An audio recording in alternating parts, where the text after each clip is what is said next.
Hey guys, we're back with another episode of Science Decoded. I'm your host, Jocelyn. Heck yeah, I'm your host, Justin Dingman. What's up? I'm sitting here in sunny Salt Lake City. It's about 60 degrees. That must be nice. It's rainy and gloomy here in New York. Oh, that sucks. Well, it is the fall and everything, and we're getting closer to Halloween. Do you have any favorite like fall drinks, Jocelyn? Oh, I'm gonna be basic and just reference the Starbucks pumpkin spice latte.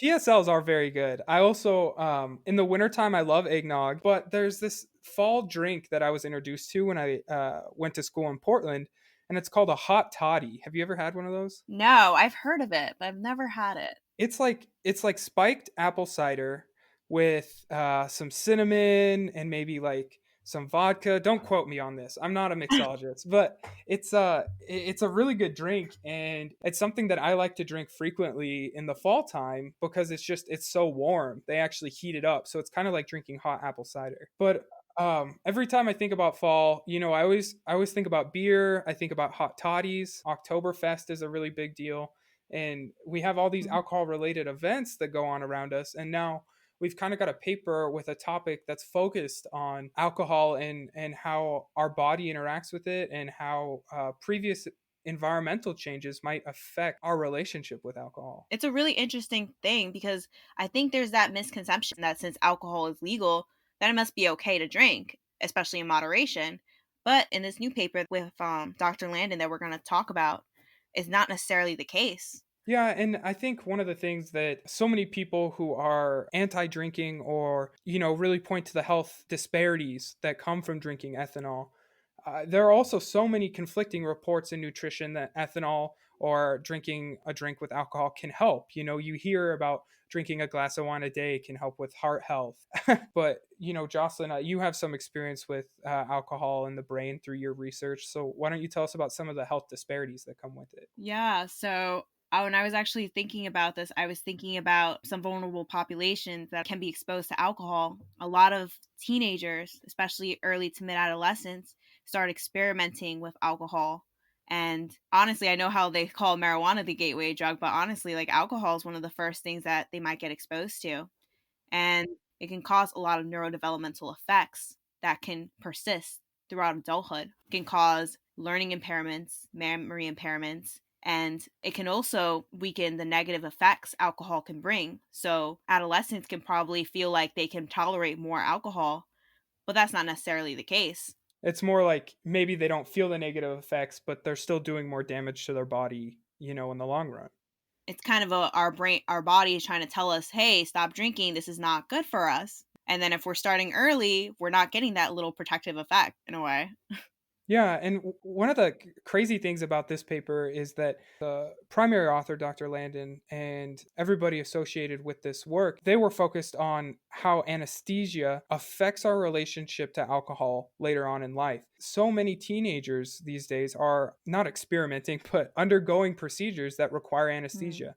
Anything from a colonoscopy to wisdom teeth removal. And there are medical professionals who use different types of anesthesia. So when you have to get sutures, right, that uses a local anesthetic. And local anesthetics work by blocking these special channels in nerve cells called ion channels. And so signals can't transmit. So it works locally just at the nerve cells around which this chemical is injected.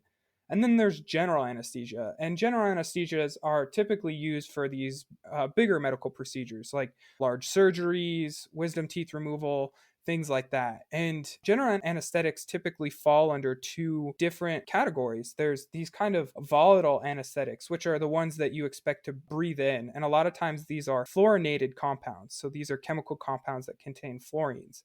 And then there's a whole other side of this called dissociative anesthetics. Drugs that fall under this category are things like propofol, ketamine, fentanyl, opiates that fall under this category. And the difference between volatile and dissociative anesthetics is that they work on different receptors in the body. I do want to note, Justin, that this was not a study on dissociative anesthetics. So because there's different types, we want to make it clear that this current study dealt with isoflurane. Yeah, so the main purpose of this study was how this very common inhalation anesthetic, such as isoflurane, is used both in a laboratory and in medical settings. So we as scientists use this as an anesthetic on our animals that we experiment on. We're going to speak to Dr. Landin in a few minutes.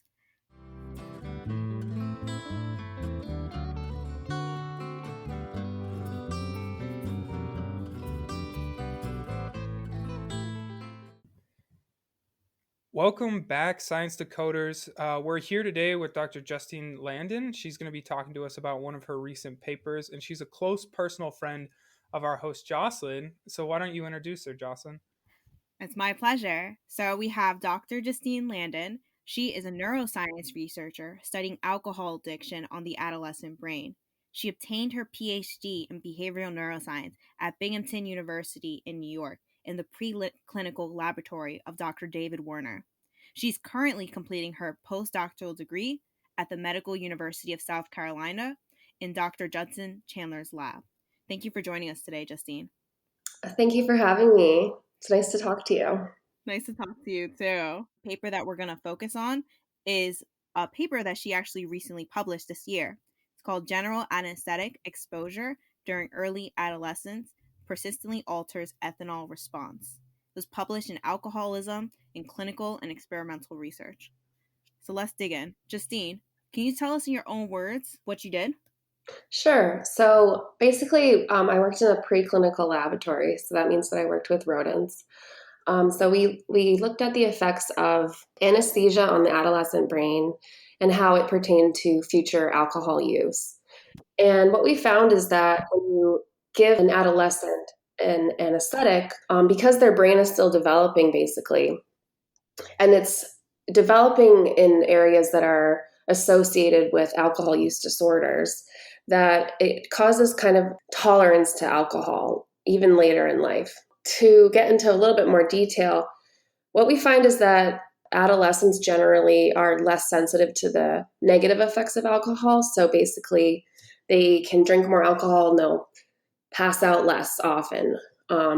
They don't have as much motor impairment effects. So as someone gets older, they'll generally fall asleep faster, or they might fall over easier than an adolescent. And that's dangerous because these adolescents can continue to drink more and more and still not have those effects. And the other thing that we find is that adolescents actually have more memory impairment when they drink, so more blackouts than an adult would have, which is also a dangerous combination.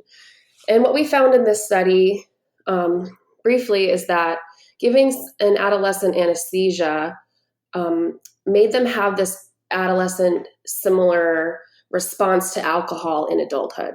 What is the adolescent similar response in adulthood? Okay, that's a great question.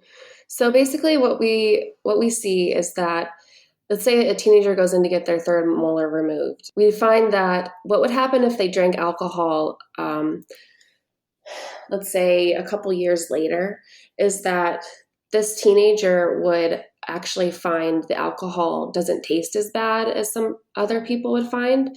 So generally when you have your first sip of beer or whatever alcohol, you kind of initially find it gross, and then you power through and drink it until you are used to it, and then the taste isn't as bad. But these adolescents that received anesthesia would initially find that it doesn't taste so bad. Another thing that they would find is that those adolescents, even in comparison to people their own age, have even more of less of an effect of the sedative properties of alcohol. So basically, they can stay up even longer than somebody else would be able to and drink even more. We also found that they would drink more, which makes sense because it tastes better, you don't pass out as much, so they're going to be drinking more alcohol than their peers of their own age that did not receive anesthesia. So how were you able to test these kind of assumptions in rats? So in rats, what we do is we try to find studies that can be translationally relevant to humans as much as possible. Obviously, rats can't talk to us, so we can't have surveys with rats. So we have to do where we put them in certain situations and then we record their behavior. It's a good thing because we can control so many different stimuli around them that you can't do with a human. Like, people go through so many different experiences in life, but these rats go through the same basic experiences except for the experimental things that we do. So, for example, for the taste, they might find it less, we call it aversive, so they think that it may taste better. The reason that we think this is true is because we did a conditioned taste aversion test. And how we did that is we let animals drink sucrose and measured how much they were drinking of this liquid. And then what we did was give them an acute dose of alcohol. And at certain levels of alcohol, rats find it aversive. So if you're giving a rat a pretty hefty dose of alcohol, they're going to be upset and they're not going to want to drink whatever was associated with that. What we found is that at all of the doses that we gave the adolescents, they did not stop drinking. They kept drinking. So that shows to us that they found it less aversive. We also found, we did a 2-bottle choice task, which is where you give rats one bottle that has alcohol in it and one bottle that has, well, the alcohol is sweetened because most people drink alcohol with something that's sweet in it. What we do is we add sucrose to water and we add alcohol to one bottle, and in the other bottle, it's simply the sucrose solution. So then we compare how much of each solution the rats are willing to drink or how much they want to drink of one or the other. And we found that the rats that were exposed to anesthesia would go to the bottle with the alcohol more often than the other bottle. And the final study with the aversion that I found actually particularly amazing was there's this task called loss of biting reflex. So this task is if you're looking at if somebody is going to pass out or not. So what we do is we give them a high dose of alcohol. We inject it and we give it to them right away, like as if somebody just downed a bunch of shots. And then we wait so they lose their consciousness. And the majority of rats would lose their consciousness for a certain period of time. But the ones that had anesthesia, a lot of them didn't even lose their consciousness at all at that high dose. And the ones that did regained it way faster. And that effect persisted for weeks and weeks. And in rats' lives, they live about 2 years, so that's a pretty long time. So into adulthood, that effect persisted from only one acute dose of anesthesia in adolescence. I'm assuming, Justine, that you use rats because it's probably an ethical issue. Of course, and it's also an ethical issue of giving anesthesia. Sure that. Very true. So would it be a fair comparison, though, like to compare a rat's brains to a human's? A rat's brain and a human's brain are surprisingly similar. If you look at the neuroanatomy, we have the same areas of our brains. We all have the hippocampus for memory. We have a prefrontal cortex for controlling decision-making. We have an amygdala for fear. The thing is, a rat's brain is different in certain ways than a human. It's not as complex in certain areas, especially in the prefrontal cortex. But there are a lot of studies that have shown, because you can't do these kind of studies like we've done in rats, you can't give an adolescent anesthesia and then wait until they're an adult and then give them alcohol and see what happens. But you can do that in rats. What they have done is they've looked at clinical studies in humans. And they found that humans that have been exposed to anesthesia at ages 3 and younger, especially those that were exposed multiple times, show cognitive deficits later in life, as well as behavioral abnormalities such as heightened anxiety, impulsivity. Basically, they've seen a higher incidences of temper tantrums following anesthesia. So these effects are correlated in humans as well. Justine, I want to focus on a little bit of the methods. In your study, you focus on early to mid adolescence. Is that the time when most teens start drinking? Well, I would say yes. Most teens do start experimenting with drinking around that time. Probably not so much early adolescence, considering that that's around age 13, 14, but some teens do, and especially in other countries, it's even earlier than in America. And so, yes, I would say that especially mid-adolescence is when we would see teens begin drinking. And we focused our time frame around this period because we were really interested in the developmental progression of the brain. The brain changes so much from when someone is, say, 14 until they're 20. I don't think most people realize how much the brain changes. And if you give them some kind of a drug that's going to fully inhibit their brain to the point where they're unconscious, it could have long-lasting consequences. Are there any ways to reverse the long-term effects alcohol has caused on the adolescent brain? So what we've found is that, well, basically the study was on how anesthesia affects the adolescent brain, but it is also about alcohol as well. So in a previous study that I published, we found that basically reducing inhibitory currents in the brain could help with these behavioral effects that we're seeing. And that's because there is this excitatory inhibitory balance in the brain that's really important as it develops. So we found that reducing something that causes inhibition in the brain could reverse these effects. We didn't test it with alcohol, though. We did that just in general with anesthesia, because it's important to know what is this anesthesia doing at this time that's causing in the brain, that's causing these responses later in life to alcohol. So basically, we found that reducing inhibition in the brain helped to reverse the effects. But other studies that looking at alcohol have found that exercise is really important, and that actually exercise can actually bring neurons back to life, basically, especially cholinergic neurons. So I don't think people realize that with what exercise packs into the brain is like, if you could take this in pill form, every single person would be taking it. Yeah. Well, that answers all of my questions. Jocelyn, do you have any extras? I have one more. Justine, were there any questions we haven't asked that you would like to talk about? I guess I just would like people to know that anesthesia is not something that should be trifled with, and that if you can avoid it, you should avoid it, especially at early ages. When you're an adult, it's not that big of a deal. But if you're young, if your teenager wants to get weight loss surgery, honestly, I would say wait until they're a little bit older to get it.